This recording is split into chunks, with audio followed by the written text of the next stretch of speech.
क्या आपको पता है कि ये जो पंखा जो है आपको रूम को ठंडा कैसे करता है? कहीं से भी एकदम हाँफते हुए आते हैं, दौड़ते हुए आते हैं, पूरा पसीना पसीना हुए हैं, लेकिन अचानक पंखा चलाते हैं तो बड़ी ठंडा सा अनुभव होता है। या मान लीजिए रूम में आप हैं, किसी लाइब्रेरी में पढ़ रहे हैं, रूम में पढ़ रहे हैं, अचानक लाइट कट गई, पंखा बंद, फैन बंद हो गया। फैन बंद होने के बाद और अचानक जब लाइट आती है तो ऐसा लगता है कि बहुत बड़े दुख या कष्ट के बाद आपके बहुत ऐसा सुख मिल गया, बहुत खुशी मिली आपको, एक अच्छा सा अनुभव होता है। ऐसा क्यों? जबकि इस फैन में, इस पंखा में ऐसी कोई भी शीतलन के लिए, कोई भी कूलिंग के लिए कोई भी सिस्टम नहीं लगा हुआ है। इसमें सिर्फ एक ही है कि इसमें देखिएगा, इसमें मात्र आप देख रहे हैं कि 3 डायना है। अब तो 5 डायना वाला भी आपका फैन आ गया। इसमें एक मोटर लगा हुआ है, मोटर के अंदर कॉइल है और इस कैपेसिटर लगा हुआ है। इसका सिर्फ काम क्या है कि जो विद्युत ऊर्जा जो आती है उसको यांत्रिक ऊर्जा में कन्वर्ट कर देती है। यांत्रिक ऊर्जा में कन्वर्ट कौन करता है? मोटर। और जो मोटर के अंदर जो कॉइल होती है, जो कॉपर या एल्युमिनियम की, वो सिर्फ क्या करती है? डायना को घुमाती है, सिर्फ इस पंखा को रोटेट करती है। अब जो पंखा को रोटेट करने से आखिर आपका रूम ठंडा क्यों हो जाता है, आपको इतनी ठंड की अनुभव क्यों होती है, इस चीज़ों के बारे में आप नहीं जानते होंगे।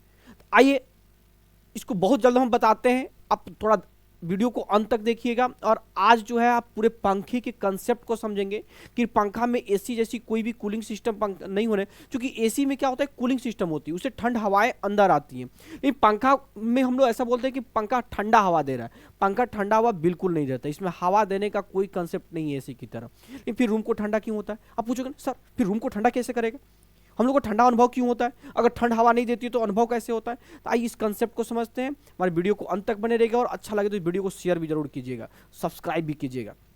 देखेंगे इसका, देखिए इसको जानने से पहले आप 2-3 चीज़ों को समझने की कोशिश करेंगे। ये जो पंखा है उस रूम में, कभी कभी ऐसा देखते हैं कि गर्मी के दिनों में जब बहुत ज़्यादा उमस होती है दोपहर में, तो आप ये बात बोलते हैं कि पंखा जो है बहुत गर्म हवाएं देने लगी, पंखा भी गर्म हवा दे रही है। ये पंखा गर्म जब हवा देती नहीं तो ठंड और गर्म की मैटर ही नहीं है, लेकिन होता क्यों है? अच्छा, उस रूम में पंखा ज़्यादा काम करता है, उस रूम में पंखा जो ज़्यादा काम करता है, जिसमें देखेंगे जिसमें विंडो और वेंटिलेटर ज़्यादा होता है, विंडो और वेंटिलेटर ज़्यादा होता है। जिसमें विंडो वेंटिलेटर ज़्यादा होगा उसमें जो है पंखा ज़्यादा वर्क करेगा। क्यों, कैसे करता है, जरा इस बातों को समझने की कोशिश करेंगे। वीडियो को अंत तक आप स्किप नहीं करेंगे वीडियो को, अब बहुत बेहतरीन चीज़ें मैं बताने वाला हूँ, समझेंगे। इसमें क्या है, अब 2-3 कंसेप्ट को समझेंगे। इसमें पंखा जो है दो तरीके से काम करता है। फैन जो है इसके दो तरीके से काम करता है। एक आपका जो है वाष्पीकरण विधि, एक वाष्पीकरण यानी वेपराइजेशन पे कंसेप्ट पे काम करता है। दूसरा क्या है, आप इसको कह सकते हैं कि विंडो और वेंटिलेशन जो है इस कंसेप्ट पे काम करेगा। जरा इस चीज को समझेंगे। अब हम सबसे पहले क्या समझते हैं, विंडो वाला कंसेप्ट समझते हैं, फिर हम आपको वाष्पीकरण भी कंसेप्ट समझाएंगे। पहले इस चीजों को समझने की कोशिश करेंगे। होता क्या है बच्चों कि इस पंखा को अगर मान लीजिए कि इस रूम में आप छोटे छोटे कागज के टुकड़ों को, छोटे छोटे डस्ट अगर रहेंगे तो क्या करेगा, छोटे छोटे आप थोड़ा सा डस्ट डाल दीजिए छोटे छोटे कागज के टुकड़ों को, तो आप देखते हैं कि पंखा जो है जब जैसे चलना शुरू करेगा तो उस पूरे छोटे छोटे कागज को उठा के ऊपर लेके जाएगा। यानी इसका मतलब ये कि पंखा की रोटेशन ऐसे होता है कि नीचे की हल्की चीजों को उठा करके ऊपर, वही आप मोबाइल रखे रहेंगे तो पंखा नहीं उठा पाएगा, छोटे छोटे सॉल वगैरह रखे रहेंगे तो उसको उठा ले जाएगा, लेकिन क्या करेगा, उठा के मतलब ऊपर उठा देता है। तो पंखा में ये कंसेप्ट होता है कि नीचे की चीजों को रोटेट करके आपको ऊपर लेके चला जाना।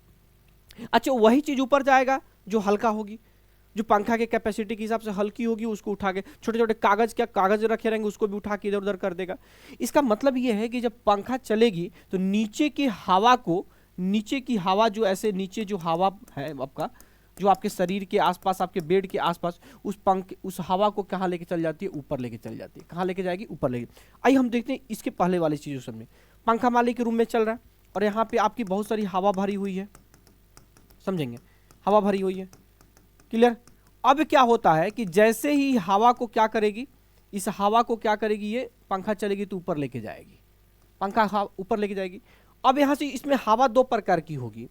एक होगी आपकी गर्म हवा, समझने की कोशिश करेंगे, एक होगी गर्म हवा और एक होगी ठंडी हवा। और आपको पता है कि गर्म हवा जो है वो हल्की होती है और ठंडी हवा नहीं भी पता तो समझ लीजिए कि भारी होती है। और ये भी पता है कि भारी चीजें हमेशा नीचे होती है और हल्की चीजें ऊपर जाती है। तो जैसे ही नीचे जब हवाएं जैसे जैसे वातावरण के दौरान अगर हवाएं जब गर्म होगी तो पंखा क्या करेगी, इस गर्म हवाओं को ऊपर लेके जाएगा और बहुत स्पीड से लेके जाएगा। और जब स्पीड से लेके जाएगा, अगर ऊपर कोई छिद्र है यानी वेंटिलेटर है, तो इसलिए वेंटिलेटर से बाहर निकाल देगा। हवा गई, वेंटिलेटर से बाहर निकला, हवा गई, वेंटिलेटर से बाहर निकल गई, क्लियर, वेंटिलेटर से बाहर निकल जाएगी। इसीलिए रूम में वेंटिलेटर हमेशा ऊपर की तरफ लगाया जाता है, रूम में वेंटिलेटर ऊपर की तरफ लगाया जाता है। अब नियम क्या है कि कोई भी जगह जो है ब्लैंक नहीं रह सकता, लेकिन जब जैसे गर्म हवाएं ऊपर उठेंगी तो नीचे ब्लैंक हो जाएगा, खाली जगह बन जाएगा। तो खाली जगह आ जाएगा, तो इसको भरने के लिए जो है इस विंडो से ठंडी हवाएं आएंगी, इस विंडो से ठंडी हवाएं फटाफट यहाँ पे आएंगी, ठीक है, ठंडी हवाएं आएंगी, समझने की कोशिश करेंगे। ठंडी, और फिर ठंडी हवाएं विंडो से आई, विंडो से आई और गर्म होकर के फिर ऊपर उठ के कौन लेके गए, पंखा। जैसे जैसे फैन चलेगी तो फैन चलेगी तो इसकी गति को बढ़ाएगी, नीचे की गर्म हवाओं को उठा उठा के ऊपर लेके जाएगी, ठंडी हवा को भी लेके जाएगी, लेकिन ठंडी हवा भारी होने के कारण वो नहीं जाती है, वो नीचे रह जाएगी, और हल्की हवा को ऊपर लेके जाएगी, ऊपर लेके जाएगी। और वेंटिलेटर रहेगा तो क्या करेगा, उसको बाहर निकाल देगा, ठीक है। अब करेगा क्या, अगर विंडो नीचे इसलिए लगाया जाता है कि नीचे से ही विंडो बड़ा भी होता है, क्योंकि भारी चीजें की आयतन बड़ी होती है। जब कोई भी चीज भारी होगा उतना ही उसका आयतन भी बड़ा होगा, तो आयतन होगा तो उसको आने के लिए ज्यादा जगह चाहिए, इसलिए बड़ा विंडो बड़ा होता है। और गर्म हवाएं हल्की होती, हल्की जब होंगी तो ऊपर उठेंगी तो उसको निकलने के लिए छोटा जगह से भी काम चल जाता है। इसलिए नीचे हमेशा विंडो लगाते हैं कि ठंडी हवा को नीचे लेके आएगा, और वेंटिलेटर ऊपर लगाते हैं, क्लियर। तो पंखा का काम क्या है कि सिर्फ नीचे की गर्म हवाओं को उठा करके ऊपर ले जाना, नीचे की गर्म हवाओं को उठा के ऊपर ले जाना, पहला कंसेप्ट। और खिड़की इसलिए नीचे लगाया जाता है कि ठंडी हवा अंदर आ सके, और वेंटिलेटर ऊपर इसलिए लगाया जाता है कि गर्म हवाएं ऊपर जा सके। अगर किसी, जैसे शहरों में आजकल ऐसे ऐसे घर बन रहे हैं कि दोनों की बहुत सारे कमरों में ना विंडो रहता है ना आपका वेंटिलेटर रहता है, तो उसमें क्या होगा, उसमें होगा कि ठंड और गर्म हवाएं दोनों रूम में ही रहेगी, और जब दोनों के दोनों जब रूम में रहेगी तो धीरे धीरे गर्म हवाओं की संख्या भी यहाँ बढ़ते बढ़ते बढ़ते बढ़ते नीचे तक आ जाएगी, और जब नीचे तक आ जाएगी तो पूरा रूम हवा से भरा रहेगा, गर्म हवा अभी उठ के जाएगी कहाँ। तो उस स्थिति में क्या होगा कि जैसे जैसे पंखा चलेगा लेकिन आपको बाहर निकलने का रास्ता नहीं है हवाओं का, तो आपको क्या होगा, गर्मी का अनुभव होगा। और उस स्थिति में आप क्या बोलते हैं कि पंखा जो है गर्म हवाएं दे रही है, जबकि हवा गर्म नहीं होती, वो क्या होती है, गर्म हवाओं को निकलने का जगह नहीं है, तो गर्म हवाएं दे रही है। अब क्या होता है, दूसरी चीज समझेंगे पंखा में क्या होता है। एक हम लोग दूसरी चीज समझ रहे हैं, वाष्पीकरण विधि। वाष्पीकरण विधि में क्या है कि मान लीजिए कि ये कमरा है, आप यहाँ पे आके क्या करते हैं, बाहर से कहीं आते हैं और आप यहाँ पूरा पसीने से हैं, पूरा पसीने, पसीना का मतलब क्या, जल की बूंद, आपके शरीर पे पूरी जल की बूंद लग है, गरम गरम जल की बूंद है, एकदम पसीना निकला हुआ। अब इस पंखा क्या करेगा, इस पंखा से जैसे आप अंदर आएंगे तो इस पंखा का काम क्या है कि इस पे फटाफट इस पे हवा डालेगा, हवा डालेगा तो ये जो पसीना जो है वाष्पीकृत होगी। वाष्पीकृत का मतलब क्या होता है, जैसे आप पानी को गर्म करते हैं तो देखेंगे धीरे धीरे भाप बन के उड़ता है, तो पानी के भाप बनने की क्रिया को वाष्पीकरण कहते हैं। नदी जो है देखिए गर्मी के दिन में सूख जाती है, बारिश के दिनों में लबालब रहती है, तो गर्मी के दिन में सूखने की क्रिया को धीरे धीरे उड़, कैसे सूखती कैसे है, पानी भाप बन के उड़ उड़ के कहाँ जाता है, बादल में, उसी से बादल बनता है, ठीक है। तो जब उस उड़ने की क्रिया को, यानी पानी से द्रव बनने की, द्रव से भाप बनने की क्रिया को, द्रव से गैस बनने की क्रिया को हम लोग क्या बोलते हैं, वाष्पीकरण बोलते हैं।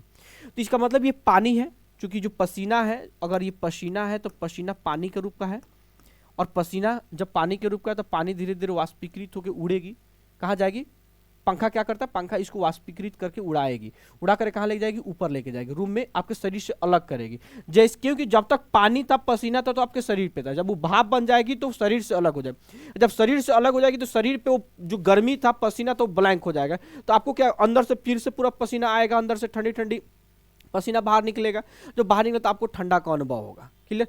और विंडो से भी आपकी ठंडी हवा आ रही है तो शरीर पे आपको ठंडा हो, गर्म पसीना बाहर निकलेगा यहाँ से भाप बन के, और ठंडा हवा आपके शरीर से चिपकेगी, तो इससे क्या आपको शीतलन का अनुभव होता है, कि ठंडा का अनुभव होता है, कि आज हम पसीना हुआ और जैसे पंखा चलता है तो आपको बड़ा ठंडा अनुभव होता है। और वही चीज़ समझिए कि सर कि ठंडा कहाँ कहाँ होता है, जो शरीर का अंग जो खुला रहता है, तो कभी कभी आप क्या करते हैं कि शर्ट खोलते हैं, तो शर्ट खोलते हैं तो बड़ा ठंडा अनुभव होता है। क्यों होता है ठंडा अनुभव, क्योंकि जब तक शर्ट पहने रहेंगे तो हवा जो पसीना जो है अंदर से भाप बन के बाहर नहीं निकल पाएगा, क्योंकि शर्ट पहने हुए हैं। वही सूती का शर्ट पहने हुए हैं तो उसे बाहर निकल के आएगी, लेकिन पॉलिस्टर का शर्ट पहने हुए, अदर शर्ट पहने हुए तो बाहर निकल के नहीं आएगी। इसलिए गर्मी के दिन में हम लोग बोलते हैं कॉटन का कपड़ा पहनने के लिए, क्योंकि कॉटन के कपड़े में छिद्र होते हैं ज़्यादा, उससे क्या होता है जब हवाएं चलेंगी तो पसीना को आपको बाहर निकलने के रास्ता देता है कॉटन, ठीक है। इसलिए जो भी शरीर के पार्ट को आप खोलेंगे, वहां से कपड़ा हटाएंगे तो वहां ज्यादा शीतलन का अनुभव होता है, क्योंकि वहां से पसीना जो है वाष्पीकृत होकर के बाहर निकलता है, ठीक है। इसलिए हमेशा गर्मी के दिन में लोग कम कम कपड़े पहन के सोते हैं, क्योंकि जहां जहां पसीना नहीं होगा और वहां से वाष्पीकृत होकर बाहर निकलेगा। वाष्पीकृत करने का काम कौन करता है? पंखा। पंखा वाष्पीकरण की प्रक्रिया को फास्ट करता है, वाष्पीकरण क्रिया को फास्ट करता है, क्योंकि हवाएं उससे तेज चलेंगी। इसलिए आप इस तरीके से समझे कि पंखा जो है हवाएं नहीं देती है, इसका सिर्फ कंसेप्ट क्या है कि इसकी डायना इस कदर बना रहता है कि बस नीचे की हवाओं को उठा करके ऊपर ले जाती है, और जो भी अगर कोई चीज पानी है या कुछ है तो उसको वाष्पीकृत करती है। कभी कभी आप गर्म देखते हैं कि आप रूम में कपड़ा को भी क्या करते हैं कि फैला देते हैं, देखते हैं ना। अभी बोलेंगे सर वाष्पीकृत कैसे करते हैं, तो आखिर कपड़ा को फैलाते कहाँ है? ऊपर तो फैलाते नहीं है, नीचे फैलाते हैं। नीचे फैलाते हैं, देखिए कपड़ा भी सूख जाता है। क्यों? क्योंकि जो कपड़े में जो होती है पानी, उसको वाष्पीकृत करने की क्षमता को बढ़ा देता है पंखा। हवा जितनी हवा दे तो उस वाष्पीकृत होगी, तो उसमें सूखता नहीं है, कपड़ा सूखता नहीं है, बस उसके पानी को क्या करेगा कि वाष्पीकृत करके हटा देगा कपड़ा। जब कपड़े से पानी को हटा देगा तो कपड़ा सूखा हुआ महसूस होगा, लेकिन उसमें धूप लगना चाहिए। ठीक है, तो यही कंसेप्ट है आपके पंखा। और अब दो तीन कंसेप्ट समझिए कि पंखा ठंडा कैसे करता है, विंडो नीचे क्यों लगाते हैं, वेंटिलेटर ऊपर क्यों लगाते हैं। ठीक है, और हमारी वीडियो अगर अच्छा से लगा हो और कोई प्रॉब्लम अगर आपको समझने में दिक्कत आ रही हो तो हमारे कमेंट बॉक्स में जरूर कमेंट करेंगे, हमारे चैनल को सब्सक्राइब जरूर करेंगे। थैंक यू साथी।